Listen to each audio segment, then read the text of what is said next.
ذرا تصور کریں، ایک ایسی سورت جو اگر ہر جمعہ پڑھی جائے تو 2 جمعوں کے درمیان نور بن جاتی ہے۔ ایک ایسی سورت جو انسان کو 4 سب سے خطرناک فتنوں سے بچانے کی تربیت دیتی ہے: ایمان، دولت، علم اور اقتدار کے فتنے۔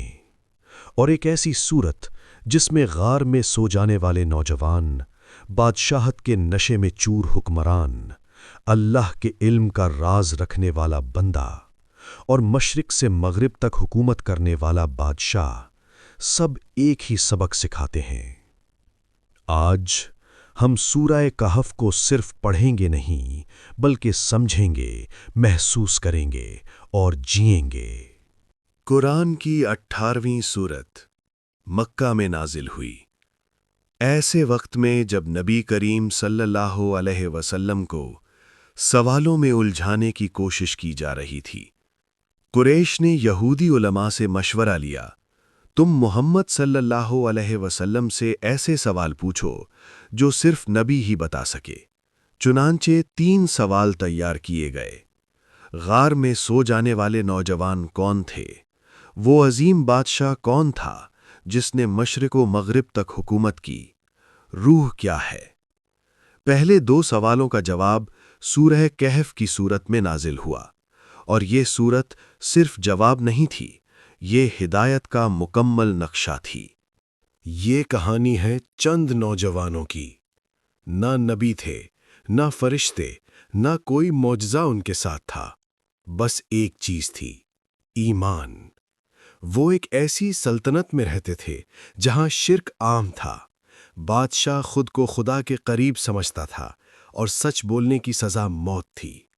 لیکن یہ نوجوان کھڑے ہوئے، خاموشی سے نہیں، دل کی گہرائی سے۔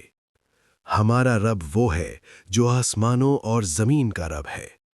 یہ ایک جملہ ان کی زندگی بدلنے کے لیے کافی تھا۔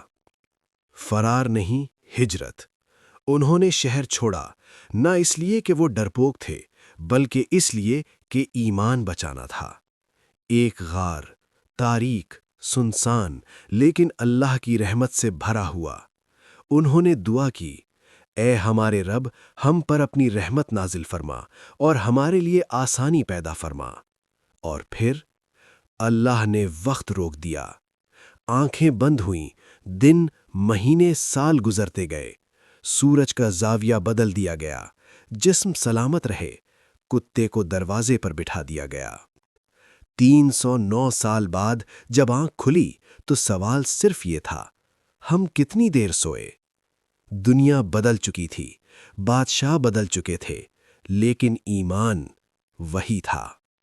یہ کہانی ہمیں سکھاتی ہے، اگر ایمان ہو تو اللہ وقت کو بھی موڑ دیتا ہے۔ 2 آدمی تھے، دونوں کو باغ دیے گئے، لیکن ایک کو اپنی دولت پر غرور ہو گیا۔ وہ کہنے لگا، میں نہیں سمجھتا کہ یہ سب کبھی ختم ہوگا۔ دولت نے اس کی آنکھیں بند کر دیں۔ وہ اللہ کو بھول گیا، آخرت کا انکار کر بیٹھا۔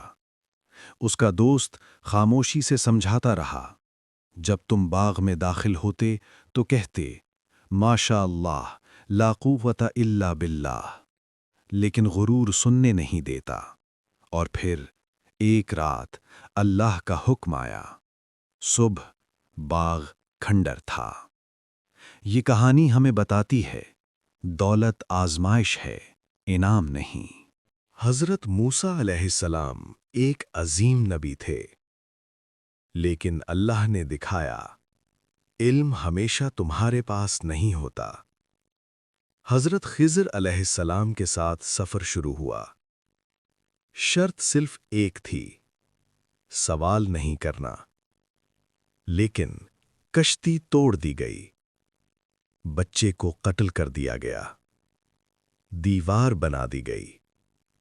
ظاہر میں سب غلط، باطن میں سب درست۔ آخرکار راز کھلا، یہ سب تمہارے صبر سے باہر تھا۔ یہ ہمیں سکھاتا ہے، جو ہمیں نقصان لگتا ہے وہی کبھی رحمت ہوتا ہے۔ ایک بادشاہ جسے اقتدار ملا، لیکن غرور نہیں۔ مشرق، مغرب، شمال، ہر جگہ عدل۔ اس نے کہا، یہ سب میرے رب کی رحمت ہے۔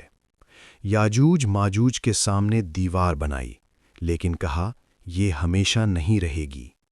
یہ ہمیں سکھاتا ہے اصل طاقت اللہ کے سامنے جھکنے میں ہے۔